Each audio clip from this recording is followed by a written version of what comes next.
buy you a little bit one time, and if the judge decides against you, and he always will, then you file a demurrer to the judge's decision on the motion to quash, and the judge will rule against you again and set a court date. Maybe you can go in and file for a Chapter 13 bankruptcy. That'll set the thing aside again. Now you think you're making some headway. Now you go to court. Now you got to go to court because you're going to have your creditors hearing. You go to court, the judge says, well, what's your problem here? Well, I'm in Chapter 13 bankruptcy. Well, we're just going to throw that out. We got a bank here that has filed a motion for a release from stay on your bankruptcy. And we're going to find in their favor. You're out of there. Shut up, don't come back, and you're done. Bam, you lose your house. And the reason you lose your house is because the judge in California cannot make a decision on that action. The judge is a civil court judge, and it's a limited civil court process when a bank forecloses on it. It's not an open court, so the judge says, my jurisdiction extends to $20,000 and your house is worth $500,000, so I really can't rule on anything that has to do with the substance of your claim. The only thing I can rule on, because this is a limited civil court, is I can rule on whether or not they filled out their paperwork properly, and I'm looking right here, and it looks like they filled out everything properly. Here's a perfectly suitable deed granting the property back to them. Well, I didn't sign it, I know, but it's under foreclosure, and well, they don't have any original promissory note. I don't care, that's out of my jurisdiction, that's another court. Well, yeah, but they don't have a right to foreclose, they don't have any standing in foreclosure. The judge says, I don't care, that's not in my purview. I can't do anything for you, sir. You need to be in another court. Well, why am I in this court? Because the bank foreclosing on you wants you to be in this court because they know that I don't have any jurisdiction to rule against them. So if you get into a federal court, then it's different. Now, the federal judge has got unlimited jurisdiction financially, and as a result, you may have a case, but right now you lose. Okay, I'm going to go to federal court now. No, you're not. By the time you get your case to federal court, they've already taken your house away and sold it to a third party. You're done. You're finished. Now, does that sound right? That's California. This is a non-judicial foreclosure state, and it is absolutely horrible. The non-judicial foreclosure legislation was set up originally to protect you and me and the banks. In other words, there was too many mooches and frauds. Bank would try to foreclose. There was all kinds of ways you could stop the foreclosure. So they said, let's make it real simple. We'll deal with it in civil court, in a limited jurisdiction, civil court, and we can get it done quick. There won't be a whole bunch of costs for legal expenses and attorneys and all that. Just do bam, bam, bam, and they get the house. Well, it might have been great at one time because their foreclosures were legitimate at one time. But right now, folks, the foreclosures are not in any manner legitimate. If you've got a loan, I bet you $1, Dan, that your bank never told you that they were going to place your property with the mortgage electronic registration system, did they? Oh, no. Never told you? Nope. Well, there's a civil code regulation in California, 2932.5, California Civil Code regulation, that says they have to do that. But it says that on any mortgage, the bank has to notify you that they are selling a beneficial interest in this transaction to another party, and they have to record that transaction. But when they put your loan electronically with the mortgage electronic registration system, your loan was sold 5 or 6 or 10 times. But they didn't have to tell you about it because it was all done on a computer. You didn't know about it, and the reason they did it is so that they didn't have to pay transfer tax and property tax increases, and they didn't have to pay for documentation and what have you because it was just done through a computer. And they never told you one time, even though your loan was probably sold 10 times, and they never recorded it once, they never told you once. So the thing is, in California, here's the deal. That civil code regulation says that they need to let you know, and they need to record it every time they do that on any mortgage existing anywhere in California. Well, we don't have mortgages in California. We don't use mortgages. We use trust deeds. We use promissory note and trust deed instead of a promissory note and mortgage. So you go in and you cite Civil Code 2932.5, and the judge will say, oh, that only pertains to mortgages. And you don't have the mortgage. Sorry. You lose. You're out. Don't come back. One intrepid San Diego judge just recently said, I'm overlooking this crap. This doesn't make any sense because the function of a promissory note and a trustee is equal to the function of a mortgage. They're both done for the same reason, for the same purpose, for the same security. And I'm not going to buy into this crap because a mortgage and a trustee in California, same thing. So he ruled against Chase, JP Morgan Chase. Ruled against them. They lost and had to give the property back or had to make restitution. And we've got 3 or 4 cases now in California that are 100% in favor of what I'm telling you. Now here's why we succeed and others don't, because we understand this stuff. We pull the information together. We wait for a long time until it's right down to the final iota. And when we get 100% of all of this self-incriminating, self-evidentiary data together in a portfolio, then we go to the lender, to the mitigation department, and ultimately the legal department of the lender, and we say, listen, you got two choices here.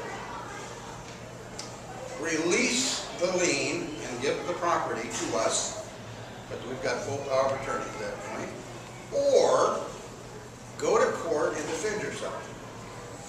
Now what would a child molester do if you went to the child molester and you said, listen, we have pictures of you and the child.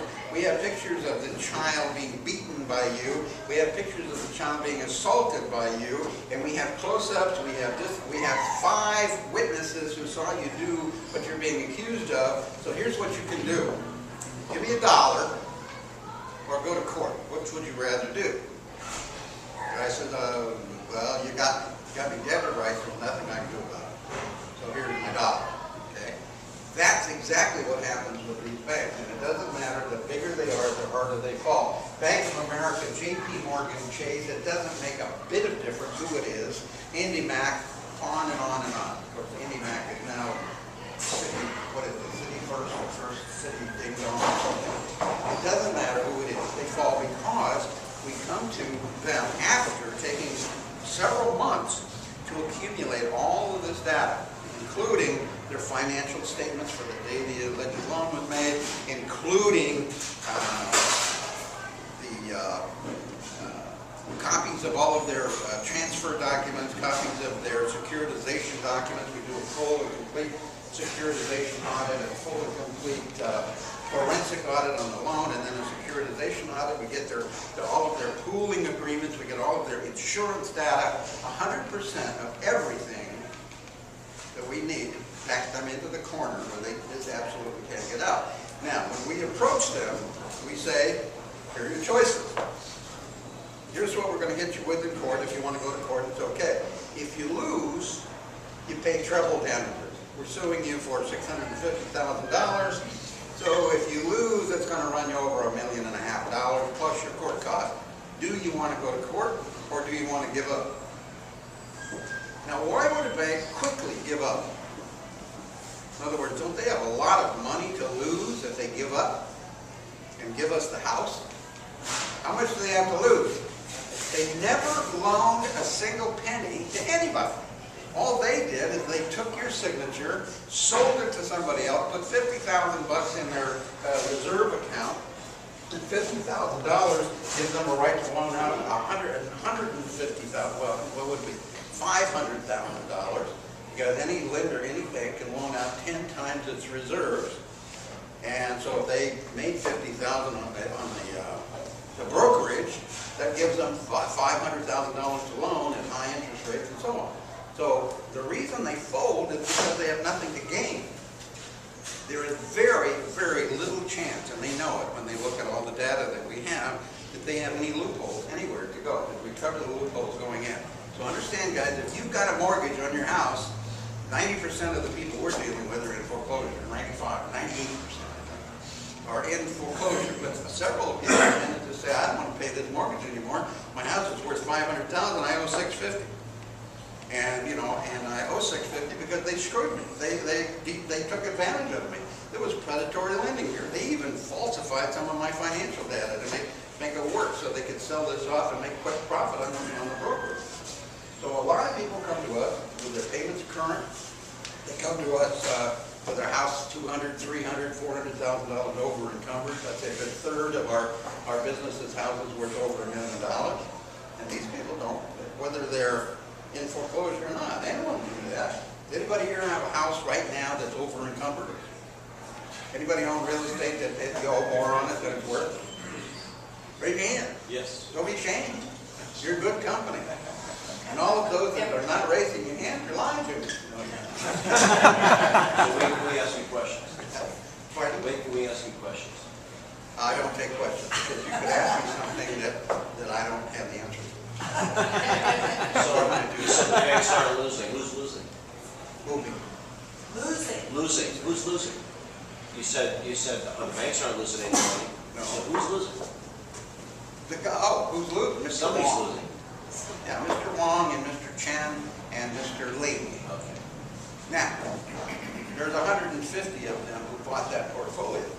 Because what Wall Street did is they took 10,000 properties and 10,000 mortgages and put them into one pool and then used that pool to back the securities that they're selling to China. So out of that $10 billion pool, we probably got 400 people in 2 foreign countries that bought it. Those are the holders in due course. Those are the only people who have the legal standing under threat and under pressure to foreclose on you. Now, if you can get them all to come to court, they can take your house away from you because they are the ones who own it. Now, what are chances you're going to get 2,000 Chinese guys to come to court in Los Angeles? They don't even know that they have an asset that they can foreclose on. The reason for that is they bought stocks. And they said, oh, you know, United States, no good. You know, real estate markets go like that, and my stock's no good anymore. Pretty bad Chinese accent. But that's what they're looking at. They lost money in the stock market. They wrote it off and said, well, you know, we're not going to invest with them anymore. We'll just own them and run that country ourselves. So learn to speak Chinese as soon as you can. You'll need it soon. All right, the next thing, does MERS have any standing to foreclose?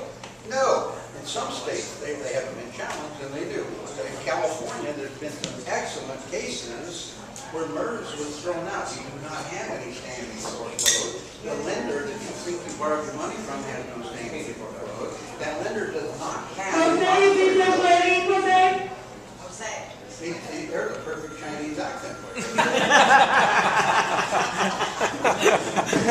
That's good. That was a good one. The promissory note and the security instrument attached to each other. Do you suppose that your bag, whoever you got your loan from, is sitting there with a promissory note and a grantee stapled to each other? No. Why not? Because they gave everything to MERS. MERS destroyed all the paperwork and put it all in the computer, so they don't have to pay any transfer taxes, and they don't have to pay any property taxes, and they don't have to pay any county documentation fees and so forth. So there is no note. The only promissory note you have is an input into a computer. Now, if I give you a copy of a dollar bill that I inputted into my computer, are you going to use it? Are you going to give me $1 for it? No, that's worthless. That's why nobody here, there could be somebody, if you got a private lender who might have, the private lender may have your original promissory note, but it's very rare that any lending institution would have it. Can the lender show the corresponding debit and credit? Since when is a copy of a $100 bill negotiable? It's not. But $100 bill and a promissory note are both, a secured promissory note, are both immediately negotiable instruments. If I loan you money today, let's say I give you $100,000 today, and you give me a promissory note and sign it today, and I give you $100,000, and you're going to pay me $100 a month for 1,000 months. When do I have to pay tax on that $100,000? Everybody know? I'm gonna loan you $100,000, and you're gonna sign a promissory note to me, and you're gonna do it at $1,000 a month for 100 months. When, and if that 100,000 that I loaned you, when do I have to pay tax on the interest on it? When the contract's completed? Today. Oh, today. Today. Wow. Because